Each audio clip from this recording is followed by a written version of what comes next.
2024년 1월 12일 동산교회 주일 예배를 하나님 앞에 올려드리겠습니다. 조용히 묵도하심으로 예배로 나아갑니다.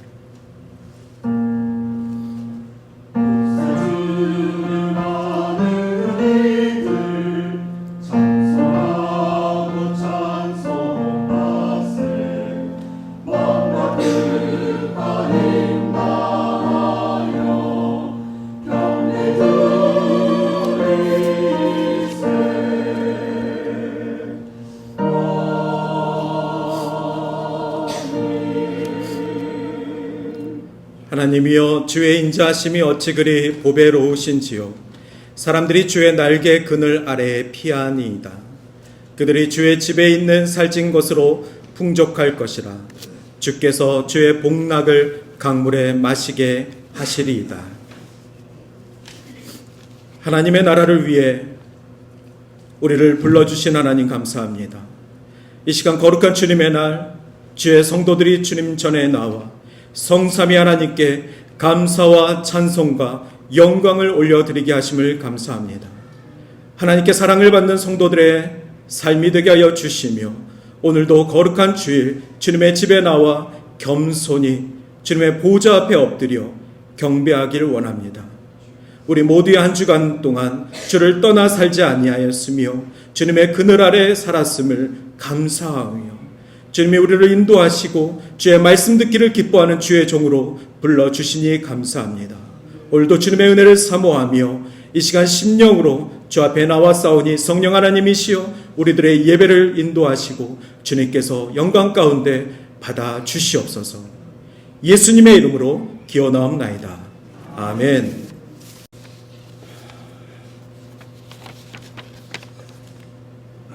날마다 새날을 주시고 은혜로 품어주시는 하나님 아버지의 사랑을 감사드립니다.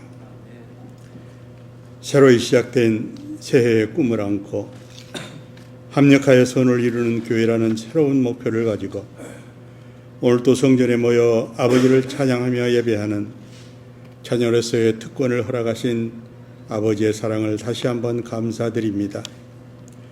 오직 아버지 앞에 더 가까이 나아가며 아버지께 영광 올려드리는 저희들 되도록 축복하시고 우리의 발길을 인도하여 주시옵소서. 지난주 제주교회에 이어 오늘은 공동회의가 있습니다. 또한 다음 주에는 어느덧 창립 38주년을 맞이하는 축하 예배가 기다리고 있습니다. 모든 것이 은혜였던 지난날을 생각하며 다시 한번 교회를 반듯하게 세워나가고 아버지의 뜻에 어긋나지 않는 교회로 성장하는 새해가 되기를 소원합니다. 새해 재정계획을 확정하는 오늘의 공동회의를 통하여 함께 기도하며 반석 위에 세워지는 교회가 되도록 도와주시옵소서. 다가오는 임시 공동회의에서도 주님 원하시는 일꾼들이 선출되어서 이 교회가 발돋움하는 새로운 시작점이 되게 하여 주시옵소서. 그동안 함께 이 재단을 섬기며 사랑하였던 형제 자매님들을 생각합니다. 하나님의 부르심을 받았던 성도님들의 헌신과 기도를 생각합니다. 그러나 항상 부족하고 어리석은 저희들의 연약함을 고백하며 사명을 다하지 못하였음을 용서하여 주시옵소서. 하루하루를 감사로 살아가는 우리들 되도록 도와주시옵소서. 특별히 고 박상기 집사님을 떠나보낸 아쉬움과 슬픔이 있습니다. 예배를 통하여 아버지의 뜻을 헤아리고 유족들을 위로하시고 내일의 장례 절차도 은혜 가운데 잘 마무리될 수 있도록 도와주시옵소서.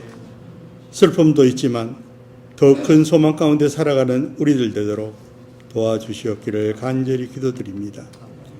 오늘 또 주님 세우신 종을 통하여 말씀을 듣습니다. 성령님의 도우심과 하나님의 은총이 함께 하심으로 말씀이 흩어지지 않고 우리 마음에 심겨지게 하옵시사.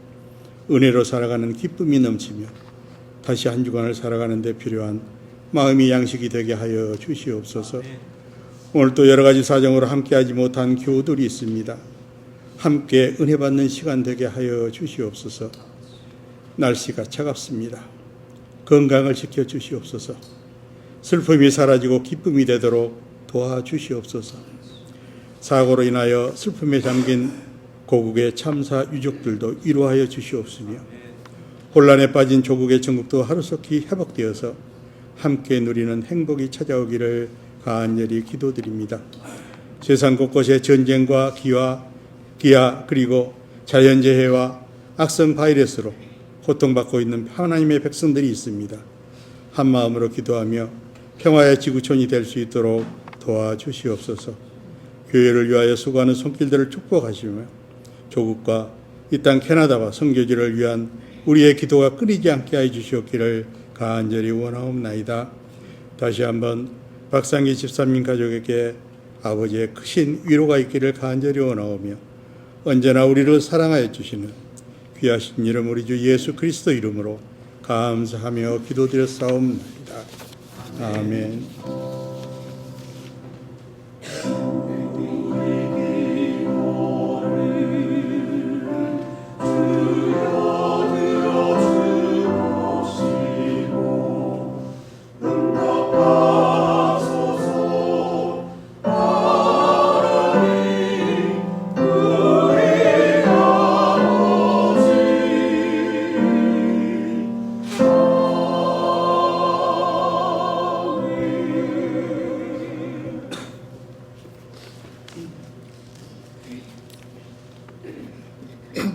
오늘 하나님께서 우리에게 주신 말씀은 요한일서 4장 9절부터 11절의 말씀입니다. 하나님의 사랑이 우리에게 이렇게 나타난 바 되었으니 하나님이 자기의 독생자를 세상에 보내심은 그로 말미암아 우리를 살리려 하심이라. 사랑은 여기 있으니 우리가 하나님을 사랑한 것이 아니요 하나님이 우리를 사랑하사 우리 죄를 속하기 위하여 화목제물로 그 아들을 보내셨습니다. 사랑하는 자들아, 하나님이 이같이 우리를 사랑하셨은즉 우리도 서로 사랑하는 것이 마땅하도다. 하나님의 말씀입니다. 아멘.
귀한 찬양 감사합니다.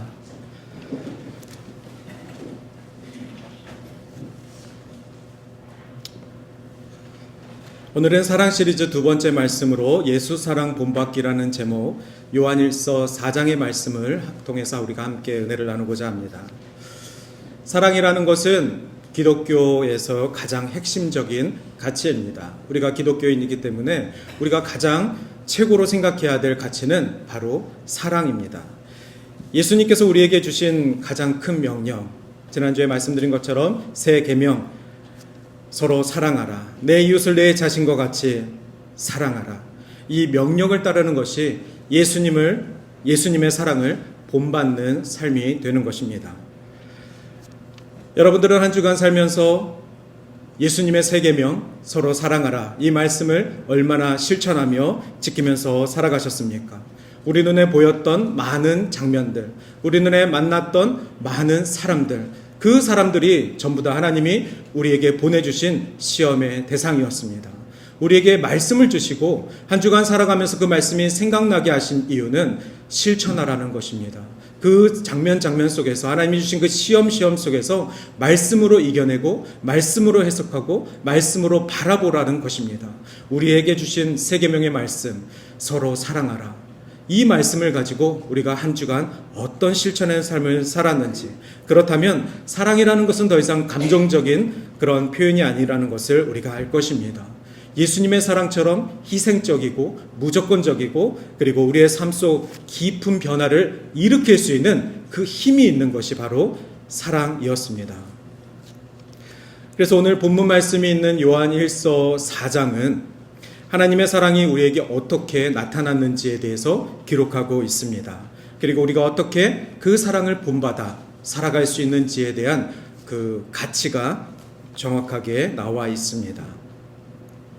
사랑에는 4가지 종류가 있다고 합니다. 우리 화면을 보여주시면 우리가 가장 흔하게 생각하는 사랑은 에로스 사랑이겠죠. 남자와 여자가 만나서 함께 나누는 사랑, 그것을 에로스 사랑입니다. 그것도 사랑입니다. 이 사랑 4가지는 성경에 나와 있는 사랑 4가지입니다. 그리고 흔히 우리가 일상생활에서도 사랑하면 생각나는 것들입니다. 그런데 이것을 구분하는 이유는 그 구분되어지는 사랑 속에 우리가 혼동하고 있다는 것입니다. 남자와 여자가 만나 사랑하는 것은 에로스라고 표현을 하였고, 그 다음에 부모와 자식 간의 그 사랑, 그것은 아무리 하나님의 백성의 사랑과 닮았다 해도 부모와 자식 간의 사랑은 구별됩니다. 스토르게라는 헬라어로 사용됩니다. 반면에 친구끼리의 사랑도 있습니다. 우리는 그것을 이제 우정이라고 부르는데, 친구 간의 사랑, 친구 없이는 못 살아. 그 친구의 소중함, 이런 모든 것들도 사랑입니다. 그것은 필리아라고 구분합니다. 그러면 하나님이 우리를 사랑하시는 그 사랑은 무엇일까요? 그것을 잘 아시겠지만 아가페라고 합니다. 이 사랑을 4가지를 구분하는 이유는 하나님이 우리를 사랑하시는 그 사랑은 부모가 나를 사랑하는 것보다 크고 구분되어진다는 것입니다. 친구가 나를 이해하는 것보다 훨씬 크고 깊은 사랑이라는 것입니다. 아가페라는 사랑은 다른 이런 3가지 종류의 그런 사랑들하고 분명하게 구분되어진다는 것이죠. 그런데 우리는 사랑이라는 2글자에 남녀 간의 사랑, 친구 간의 사랑, 내 부모의 사랑, 내 자녀에 대한 사랑, 이것과 혼용해서 하나님이 나를 사랑하시는 그 사랑을, 그 진가를, 그 가치를 정확히 이해하지 못하고 살아간다는 것입니다. 하나님이 우리를 사랑하십니다. 하나님께서 우리에게 주신 그 사랑은 예수 그리스도를 통하여서 이루어지셨습니다. 그 사랑, 예수님이 우리에게 보여주신 그 희생적인 사랑을 우리가 본받아 살아가라는 것이 바로 오늘 요한일서 4장에서 나와 있는 내용입니다. 요한일서 4장에 보면은 7절에 이런 말씀이 있습니다. 사랑하는 자들아, 우리가 서로 사랑하자. 사랑은 하나님께 속한 것이니 사랑하는 자마다 하나님께로부터 나고 하나님을 알고. 우리가 이 찬양을 성가로도 많이 불렀기 때문에 이 말씀이 굉장히 익숙합니다. 사랑하는 자들아, 우리가 서로 사랑하자.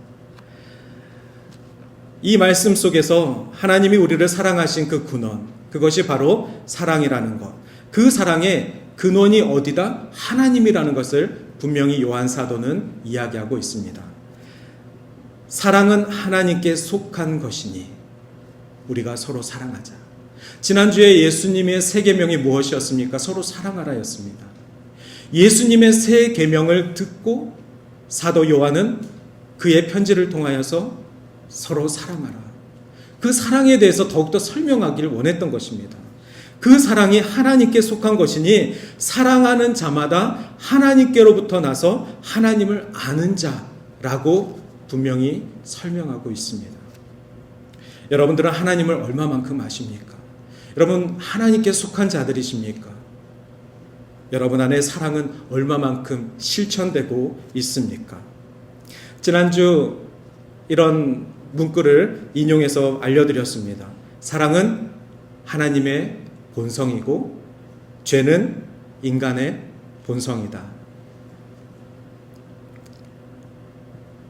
하나님의 본성 사랑, 그 사랑이 하나님에 속해 있고 우리가 하나님께 속한 사람이 되기 위해서는 하나님의 본성인 그 사랑을 소유해야 하고 실천해야 하는 것입니다. 서로 사랑하라는 것에는 나 혼자만의 사랑이 아니라 이인친과의 사랑입니다.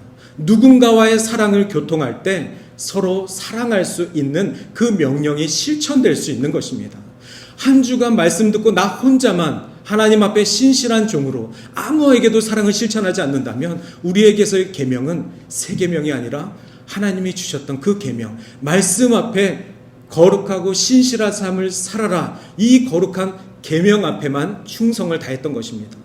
예수님의 새 계명은 그 거룩한 자가 세상에 나아가 서로 사랑하는 데까지 나아가라는 것입니다.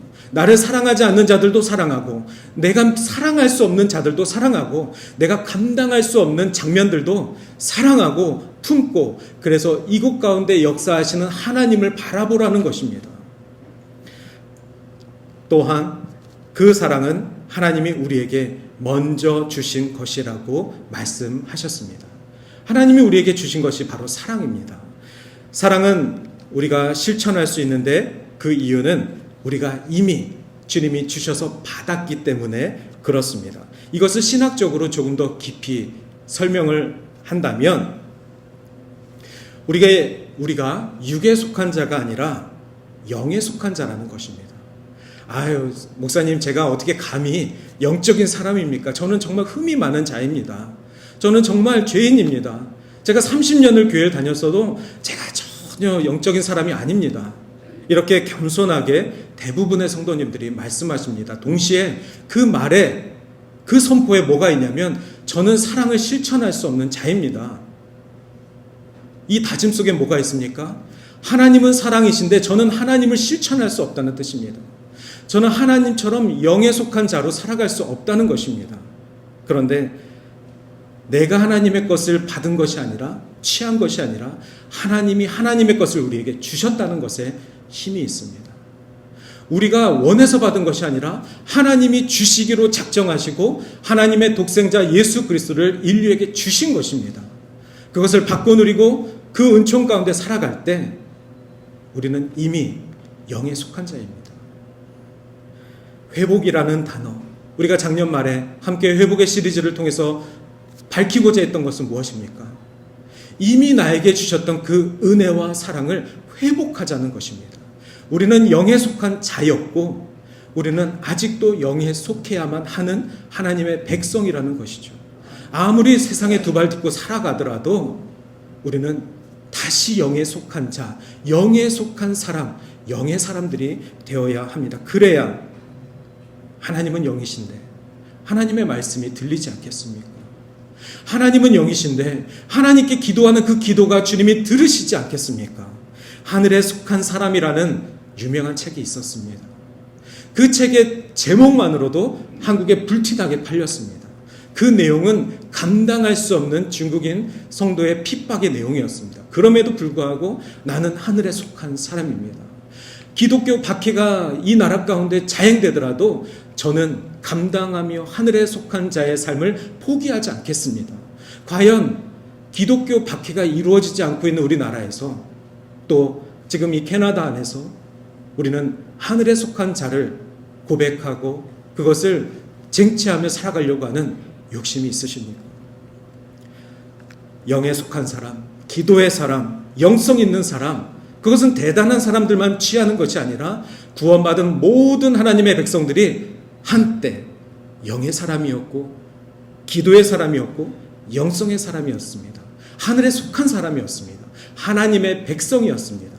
그렇다면 우리는 예전에 나의 은혜들, 나의 쟁취했던 사랑들, 그것들을 회복하여서 다시 하나님이 나에게 실천하라 명하신 서로 사랑하라, 그것을 우리의 사명으로 받아야 하겠습니다. 성경 말씀 전체가 원하는 것은 무엇이죠? 그것은 바로 예수 그리스도의 복음입니다. 말씀을 처음부터 읽어나가면서 끝까지 계시록 말씀까지 우리가 읽어나가면서 시종일관 예수 그리스도의 복음에 초점을 맞추어서 주님은 왜 이 땅에 오셔야만 했나? 주님은 나의 하나님이신데 나는 어떻게 살아갈 것인가에 대한 질문과 그 답을 성경을 덮은 동시에 세상 속에서 실천해야만 합니다. 그러면 우리는 세상에 이 말씀을 들고 나아가야 하지만 이 말씀을 전하기에 앞서서 서로 사랑하라, 주님이 우리에게 보여주신 세 계명을 실천하며 살아가야지 그 사랑 가운데 하나님의 이 거룩한 말씀이 세상을 변화시킬 수 있는 힘이 되는 줄 믿습니다. 복음의 가치는 맛본 사람만이 압니다. 여러분이 이미 하나님의 구원을 얻었고 하나님의 복음의 맛을 느꼈다면 다시 그 맛을 회복하게 해달라고 간절히 소망하셔야만 합니다. 세상의 맛을, 그 쾌락을 다시 돌아가지 아니하고 복음의 맛, 복음의 가치를 내 안에 회복시켜 주시옵소서. 그거 아십니까? 복음의 가치를 진짜 만난 사람은, 그 맛을 진짜 본 사람은 다시 세상으로 돌아가 쾌락을 느낄지라도 맛이 없습니다. 맛이 없어서 다시 퇴퇴뱉고 복음의 맛을 사모하게 됩니다. 우리가 복음의 맛을 정확하게 느끼지 못했고 그 깊이 있는 물가로 들어가지 못했기 때문에 다시 세상으로 돌아갈 때 이 맛이 생각나는 것입니다. 세상의 쾌락의 그 맛의 기쁨이 생각나는 것입니다. 저에게 세상의 쾌락의 맛을 설명하신다면 저는 이렇게 말하고 싶습니다. 제가 다시 세상의 맛을 맛본다면 그것은 삼겹살에 돼지 비계가 한 80% 있는 그 점을 먹는 것입니다. 정말 그 비계만 먹었을 때 그 기분 너무나도 역겹습니다. 다시 세상의 맛을 느끼려고 할 때 저의 느낌은 바로 그런 느낌입니다. 먹어야 하지만 먹으면 너무 우액할 것 같은 그 느낌. 왠지 아시죠? 내 안에 예수 그리스도가 계시기 때문에 그렇습니다. 내주하시는 예수님이 내 안에 계신데 세상의 것이 내 안에 다시 들어왔을 때 내 안에 영적 전쟁이 일어나 세상의 모든 쾌락들이 즐겁지가 않고 기쁘지가 않고 정말 돼지 비계 같은 역겨운 맛이 드는 것입니다. 그러면 태태 벌어버리고 다시 복음의 가치로 돌아가고 싶어하는 그 간절한 기도를 하게 됩니다. 9절 말씀, 하나님의 사랑이 우리에게 이렇게 나타난 바 되었으니 하나님이 자기의 독생자를 세상에 보내셨다라고 나와 있습니다. 하나님이 자기의 독생자를 세상에 보내신 것은 왜 그 이유가 무엇이죠? 우리를 살리게 하기 위해서입니다. 다른 이유가 없습니다. 하나님이 세상을 창조하신 이유는 하나님이 그 창조된 인류를 통하여서 하나님이 예배받기 위함이었고 그 예배받기에 합당한 그 관계가 죄로 인하여서 무너졌기 때문에 하나님이 다시 당신의 독생자를 보내셔서 우리를 살려 태초에 우리를 창조하신 이유가 회복되기를 원하시는 것입니다. 바로 예배받기 원하시는 것이죠. 하나님의 형상이 회복되어서 하나님의 백성들이 다시 주를 바라볼 수 있길 원하시는 것입니다. 어떻게요? 하나님이 자기의 독생자를 세상에 보내심으로. 그렇게 해서 계속해서 10절에 이렇게 나와 있습니다. 사랑은 여기 있으니 우리가 하나님을 사랑한 것이 아니요 하나님이 우리를 사랑하사 우리의 죄를 속하기 위하여 화목제물로 그 아들을 보내셨습니다. 이 말씀을 통하여서 사도 요한은 예수 그리스도가 이 땅에 화목제물이 되었음을 선포하였고, 그 후로 많은 신학자들의 연구를 통하여서 하나님의 독생자가 이 땅에 오신 것은 하나님과 우리 사이에 영적 제물이 되신 것이구나. 그것이 화목제물이 되신 것이고, 유대인들이 광야에서부터 그토록 제물을 드려서 예배하였던 그 여러 가지 예배 중에 화목제물이 되신 것이었구나. 여러분, 이것이 바로 성경이 말하는 사랑입니다. 이 사랑에는 에로스가 없습니다. 이 사랑에는 우리 친구가 나를 사랑하는 그 사랑의 깊이가 없습니다. 내 부모님이 나를 정말로 사랑한다고요? 내 부모는 나는 사랑하죠. 그러나 부모가 사랑하는 자식은 하나님이 이 땅을 사랑하는 인류의 사랑과 비교할 수 없는 것입니다. 이 시간 우리가 회복해야 할 것은 내 부모와의 관계가 아니라, 내 자식과의 관계가 아니라 하나님과 인류와의 그 관계, 영적인 관계가 회복되어서 하나님께서 역사하사 모든 인간들의 관계들이 주님의 은혜 안에서 풀어지는 것을 경험해 가는 것, 그것이 하나님의 백성들의 관계 회복이 아니겠습니까? 하나님은 우리가 먼저 하나님을 사랑한 것이 아니라 하나님이 우리를 사랑하셨다라고 말씀하시면서, 하나님의 사랑은 예수 그리스도를 통하여서 완전하게 이루어졌음을 선포하였습니다. 여기에 이 완전함이라는 단어가 들어갑니다. 그 뜻은 2000년 전 십자가 사건 이후로는 그 어떤 구세주도 나타날 수가 없으며 그 어떤 방법으로도 구원을 얻을 수가 없습니다. 이미 완전하게 십자가 위에서 예수 그리스도께서 구원하셨기 때문에 그 십자가를 통하여서 하나님의 사랑이 우리에게 임한 것입니다. 이미 우리를 사랑하시고 우리와 함께 하시는 그 사랑을 통하여서 우리가 우리의 삶 속에서 구체적으로 실천해 가는 주님의 백성들이 되기를 주님의 이름으로 축원합니다. 계속해서 4장 11절을 보시면, 사랑하는 자들아, 하나님이 이같이 우리를 사랑하셨은즉 우리도 서로 사랑하는 것이 마땅하도다. 이 말씀 어디서 많이 본 말씀 같지 않으십니까? 지난주에 예수님이 말씀하셨던 세계명이랑 똑같습니다. 그때 제가 영어로 말씀을 드리면서 Love one another as I have loved you. So you must love one another 라고 말씀드리면서 must라는 단어를 love 앞에 적었다라고 나와 있습니다. 그저 사랑하자, 사랑이라는 단어가 아니라 사랑하지 않으면 하나님 것이 아니다. 사랑하지 않으면 하나님께 속한 것이 아니다. 예수님의 새 계명은 그것입니다. 너희들 유대인들 하나님의 새 계명을 지켜야만 한다. 그러면 하나님께 속한 백성이 될 수 있다. 이 말을 유대인들에게 했을 뿐만 아니라 이방인들에게도 했고, 새 계명을 받은 모든 주님의 백성들에게 지켜라, 지켜야만 한다. 그런데 오늘 이 말씀 속에도 이렇게 나와 있습니다. Dear friends, since God so loved us, we also ought to love one another. must의 또 다른 뜻이 ought to라는 단어가 있죠. 이 문장 속에서도 must love one another. 사도 요한은 예수님의 새 계명을 다시 한번 적으며 설명하며 지켜야만 한다라는 맨데토리로 적은 것입니다. 그래야만 우리가 하나님께 속한 백성의 삶을 살아갈 수 있다는 것이죠.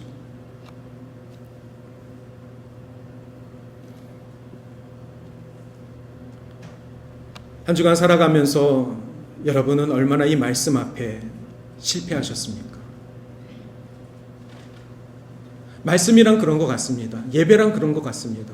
우리가 분명히 들었는데, 우리가 분명히 결단했는데, 월요일서부터 벌어지는 우리의 일상 속에서 정말 미운 사람 만나고, 정말 이해할 수 없는 장면들을 만나고, 그럴 때마다 주님 서로 사랑하라고 말씀하셨는데, 하필이면 2025년 첫 주 말씀이 주님의 새 계명을 말씀하셨는데, 설교 말씀 하나도 기억 안 나도 적어도 새 계명이 무엇인지는 알았는데 어떻게 하루 이틀 지나 이 계명을 지키라 말씀하시는데 나는 이토록 무너지는가?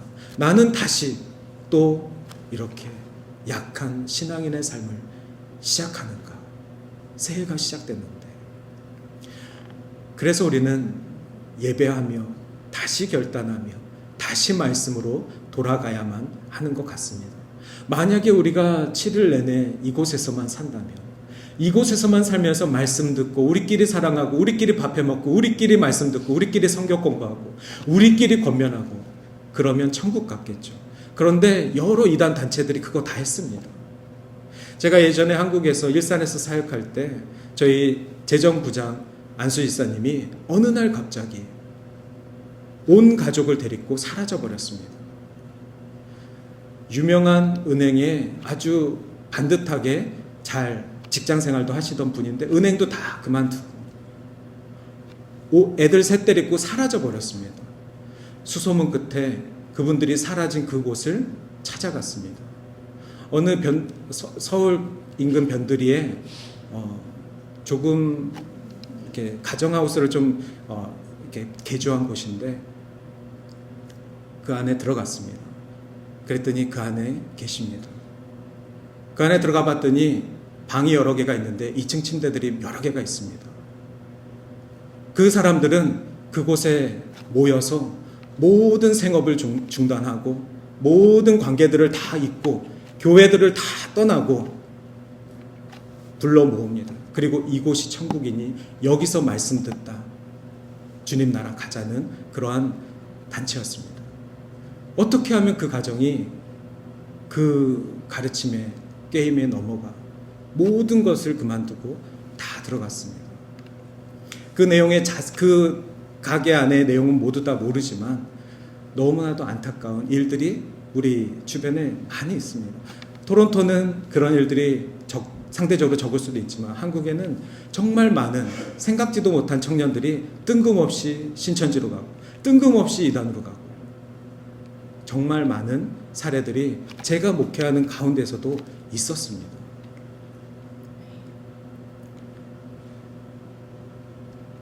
우리가 주님이 주신 세 계명을 실천하고 우리가 새해 들어 사랑 시리즈를 통하여서 주님의 사랑이 무엇인지 구분하여서 그 말씀을 삶 속에서 실천하려고 하는 이유는 우리가 천국이라 말하는 공동체 안에서만 머무는 것이 아니라 세상 속에 나아가 내 가정으로 돌아가 내 일터로 돌아가 나는 과연 주님의 말씀으로 싸워 이길 수 있는, 나는 과연 주님의 말씀을 전하는 전도자의 삶을 살 수 있는 실천을 통해 적용을 통해 그러다 어려운 일을 당하면 다시 주께로 돌아와 회개하고 기도하고 말씀으로 힘을 내고 그렇게 예배하는 삶이 조화를 이루어야지만 하나님의 말씀이 내 삶 속에서 분명히 이루어져 감을 알게 되실 것입니다. 극단적인 선택, 극단적인 생각은 이미 십자가에서 완전하게 이루신 예수 그리스도의 구원을 왜곡하는 것입니다. 그 어디에도 완전한 단체가 없으며 그 어디에도 완전한 천국이 없습니다. 오직 십자가 안에서 주님이 허락하신 희생과 주님이 보여주신 그 사랑 안에 이미 우리에게 그 사랑이 소개된 바 있고 주신 바 있고 우리는 그 은혜를 누리고 그것을 살아가고 있습니다. 그래서 오늘 읽지는 않았지만 4장 16절 이 말씀을 우리가 좀 새기길 원합니다. 하나님이 우리를 사랑하시는 사랑을 우리가 알고 믿노니, 여러분 하나님이 우리를 사랑하심을 정말 알고 계시고 믿고 계십니까? 그러면 하나님은 사랑이시라. 이 말씀에 힘을 내시길 바랍니다. 한번 저를 따라해 보실까요? 하나님은 사랑이시라. 하나님은 사랑이십니다. 하나님이 먼저 우리를 사랑하셨고 우리가 그 사랑을 알고 믿고 있습니다. 믿기 때문에 이곳에 와서 예배하시는 것이고 주님이 사랑이라는 것을 알기 때문에 우리가 교회를 떠나지 않고 다시 한 교회 안에서 하나님의 나라를 소망하게 되는 것입니다. 사랑 안에 거하는 자는 하나님 안에 거하고 하나님도 그의 안에 거하시느니라. 사랑을 실천하고 사랑 안에 거하기를 소망하실 때 사랑의 근원 되신 하나님 안에 영의 사람으로 살아갈 수 있는 것입니다. 하나님도 우리 안에 거하신다 말씀하셨습니다. 하나님은 사랑이시라 이 유명한 구절, 이 구절은 사도 요한이 우리에게 준 정말 놀라운 신앙의 고백입니다. 그래서 사도 요한을 사랑의 사도라고 부르고 있습니다. 사도 요한은 여러 편지를 썼죠. 요한복음도 쓰고 요한 1, 2서도 쓰고 요한계시록도 쓰고 이 내용들이 전부 다 예수 그리스도의 희생과 그분의 사랑을 통하여서 하나님의 사랑이 온전히 이루어졌음을 우리가 실천하자, 이 내용입니다. 사랑하지 아니하는 자는 하나님을 알지 못하나니 이는 하나님은 사랑이시기 때문이다. 삶 속에서 하나님을 경험하길 원하신다면 4장 8절 말씀처럼 사랑하시고 하나님을 알고 믿는 것처럼 하나님의 사랑을 온전히 전하시길 바랍니다. 말씀을 마치며 4장 17절 말씀에 이로써 사랑이 우리에게 온전히 이루어진 것은 우리로 심판날에 담대함을 가지라 라고 나와 있습니다. 여러분, 우리는 심판을 피할 수가 없습니다. 아무리 우리가 이 땅 가운데 하나님의 사랑 가운데 살았다고 해도 그 사랑은 엄마가 아이를 키우는 사랑과 다르기 때문에 하나님의 사랑은 예수 그리스도의 구원의 희생과 그리고 희생제물이 되신 화목제물이 되신 그 통로입니다. 그런데 그 끝에 하나님의 심판이 있습니다. 그 심판날에 우리는 두려워하지 아니하고 담대할 수 있다는 것이죠. 그 담대함이 어디서 옵니까? 우리가 하나님의 백성이라는 기쁨에서 오는 것입니다. 우리가 사랑을 실천하고 사랑의 사람이 되길 원할 때 아마 우리가 살아가는 세상이 천국임을 맛볼 수 있습니다. 누군가가 여러분의 잘못을 용서해주고 누군가가 여러분을 보듬어 주었을 때 느껴지는 그 감사, 비로소 미운 사람과 화해하고 그 관계 속에서 하나님의 나라가 임한 줄 믿습니다. 그러려면 우리 안에 담대함이 필요합니다. 어떤 상황 속에서도 주님이 우리에게 주시는 그 은혜가 빼앗길 수 없는 은혜고 그 은혜가 완전하니 그 완벽하신 주님의 은혜로 우리가 담대함을 가지고 저 천국을 소망하는 것입니다. 그러면 심판날도 두렵지 않습니다. 오직 우리에게 남아있는 것은 마지막까지 생명 다하는 날까지 하나님을 예배하고 하나님의 말씀 예수 그리스도의 복음을 전하고 그리고 주님의 세 계명 서로 사랑하는 일만 있는 것입니다. 그거 다 하기에 인생이 아깝다, 너무 짧다. 그러면 하나님이 그 사명자를 위해서 생명을 연장시켜 주실 것입니다. 더 사랑하고 하라. 더 말씀 전하고 하라. 더 하나님의 나라를 위해 살다 와라. 그래야지 아니하실지라도 우리에게 맡겨진 그 생명이 있는 한 마지막 호흡까지 주를 사랑하고 이웃을 사랑하고 주의 말씀을 사모하고 주의 말씀을 전하는 일에 애쓰기를 바랍니다. 요한일서 4장은 우리가 예수님의 사랑을 본받고 그 사랑을 실천하는 삶을 살아야 하는 중요한 메시지입니다. 사랑의 말씀, 그 말씀이 궁금하시다면 오늘 요한일서 4장을 꼭 읽어보시길 바랍니다. 이제 다음 주부터 4주 동안에 우리 다음 주는 우리 창립기념일이고 창립기념일이 지난 주부터 4주 동안은 사랑 시리즈를 고린도전서 13장을 가지고 우리가 내용을 4주 동안 분석해 가면서 고린도전서 13장은 성경 통틀어 사랑장으로 유명합니다. 그 사랑장을 통해서 우리가 좀 실천적인 그리고 좀 신학적인 좀 내용들을 좀 우리가 같이 보려고 합니다. 그러기 위해서는 예수님의 세 계명 그리고 사도 요한의 이 계명에 대한 설명 그리고 편지 이것을 우리가 좀 알고 하나님의 은혜가 하나님의 사랑이 우리 안에 좀 회복되고 그리고 우리가 좀 더 디테일 있게 하나님의 말씀을 좀 분석해 가면서 조금 더 깊이 사랑이 무엇인지, 성경은 사랑을 어떻게 해석하고 있는지, 그것을 우리가 좀 더 알기를 원합니다. 이 시간 우리 함께 찬양하겠습니다. 아버지 사랑 내가 노래해, 아버지의 은혜 내가 노래해. 이 찬양하시고 우리 같이 결단의 기도하시겠습니다.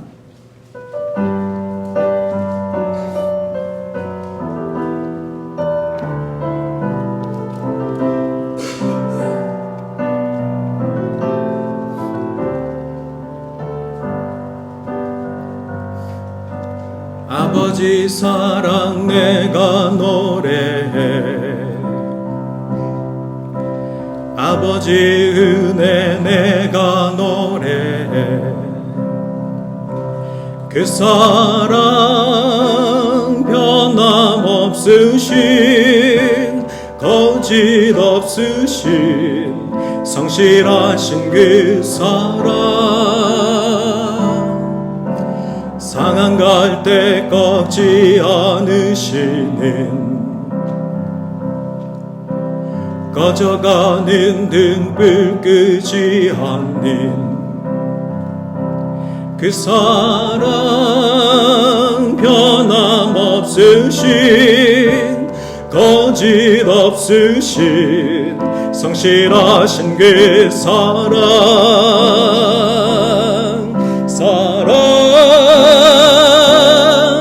그 사랑,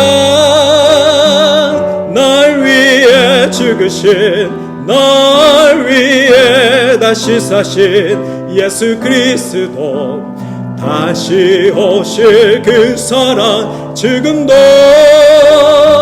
생명도 천사도 하늘의 어떤 권세도 끊을 수 없는 영원한 그 사랑, 그 사랑, 날 위해 죽으신 그 사랑,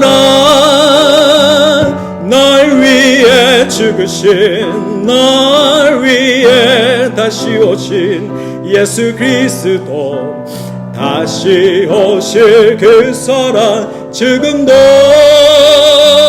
생명도 천사도 하늘의 어떤 권세도 끊을 수 없는 영원한 그 사랑 예수. 이 시간 우리 함께 기도하겠습니다. 하나님이 우리에게 보여주신 그 사랑이 우리를 살렸으며, 그 사랑으로 우리가 힘을 내어 세상에 나아가 주님의 새 계명을 전하며 실천해 갈 수 있는 삶을 살게 해달라고 오늘도 다짐하며 결단하는 심령들마다 성령 하나님께서 함께 하시고 보호하심을 우리가 믿고 함께 기도하기를 원합니다. 같이 기도하겠습니다.